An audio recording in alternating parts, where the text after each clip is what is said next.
Ayo ngaku, apakah kamu suka menunda mengerjakan PR hingga menit-menit terakhir? Atau saat ujian, kamu memilih untuk mengerjakan soal yang mudah duluan dan meninggalkan soal yang sulit belakangan? Ternyata ilmu syaraf mengungkap bahwa semua kebiasaan ini tidak membantu kita belajar. Para ilmuwan merekomendasikan 3 cara untuk membantu meningkatkan proses belajar.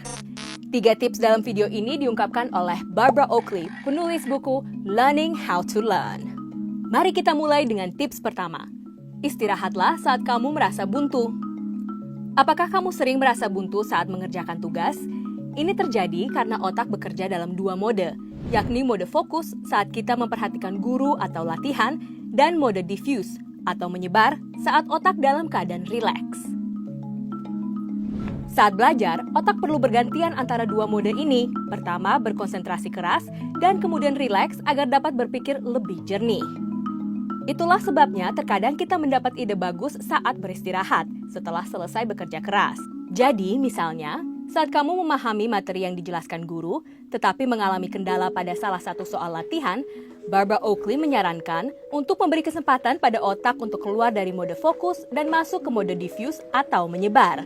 Beristirahatlah selama 5 atau 10 menit untuk mengerjakan hal lain atau bahkan mengganti topik. Misalnya, jika kamu kesulitan mengerjakan soal-soal matematika, gantilah dengan soal-soal geografi. Saat sudah merasa lebih rileks, kembalilah mengerjakan soal matematika tadi.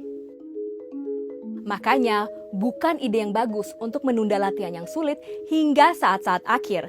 Karena pada saat itu, kamu tidak akan punya waktu untuk beralih antara mode otak yang menyebar dan terfokus. Ini membawa kita ke tips kedua, yaitu istirahat sejenak.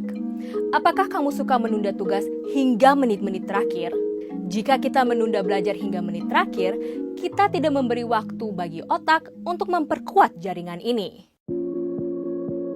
Sedemikian pentingnya tidur, sehingga tidur dianggap oleh para ilmuwan sebagai sesuatu yang krusial saat belajar. Selama tidur, kita mengonsolidasikan apa yang kita pelajari pada hari itu. Jadi, apa yang harus kamu lakukan? Untuk melatihnya, kamu memerlukan pengatur waktu.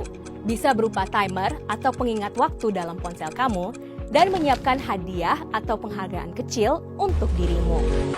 Matikan segala sesuatu yang dapat mengacaukan perhatian kamu, seperti serial drakor dan WhatsApp, lalu atur pengingat waktu selama 25 menit. Jadi, misalnya, tugas kamu adalah pelajaran matematika. Coba fokus mengerjakannya semaksimal mungkin dalam 25 menit tanpa harus beranjak dan tergoda oleh gangguan apapun. Kemudian, ketika waktunya habis, kamu dapat menikmati hadiahnya. Bisa berupa menonton 1 video di internet, bermain dengan hewan peliharaanmu, atau makan cemilan. Keinginan untuk mendapatkan hadiah ini akan membantu otak kamu fokus pada tugas selama 25 menit. Dan hadiah ini akan memberi otak kamu waktu untuk istirahat. Setelah istirahat, kamu bisa mulai dari awal lagi dan lakukan hingga tugas kamu selesai. Ketiga, menghafalkan informasi. Apakah kamu memahami penjelasan guru, tetapi dengan cepat melupakannya? Apakah kamu membaca teks dan menggarisbawahinya, tetapi tidak memahami apa yang tertulis? Hal ini cukup umum, kata Barbara Oakley, ketika kita tidak mempraktikkan informasi tersebut atau tidak memperkuat jaringan otak yang terkait dengannya. Para peneliti menyarankan teknik yang disebut active recall atau menghafal secara aktif, yang terdiri dari mengingat ide-ide utama dari informasi yang sedang kamu pelajari. Pertama, baca teks dengan tenang dan tuliskan ide-ide yang menurut kamu penting. Lalu, lanjut ke bagian terpenting, yaitu alihkan pandangan kamu dari teks dan cobalah untuk mengingat tanpa melihat apa saja ide-ide yang tadi. Kamu bisa suarakan secara verbal atau cukup di pikiran kamu saja, tergantung pada pilihanmu. Kemudian, berusahalah untuk mencoba mengingat ide-ide ini di tempat yang berbeda-beda dan di lain waktu. Dengan cara ini, informasi tersebut akan melekat di kepala kamu. Barbara Oakley mengatakan sesuatu yang sangat menarik. Selama berabad-abad, kita hanya memiliki sedikit pengetahuan tentang bagaimana otak benar-benar belajar. Dengan ilmu saraf modern, hal ini telah berubah.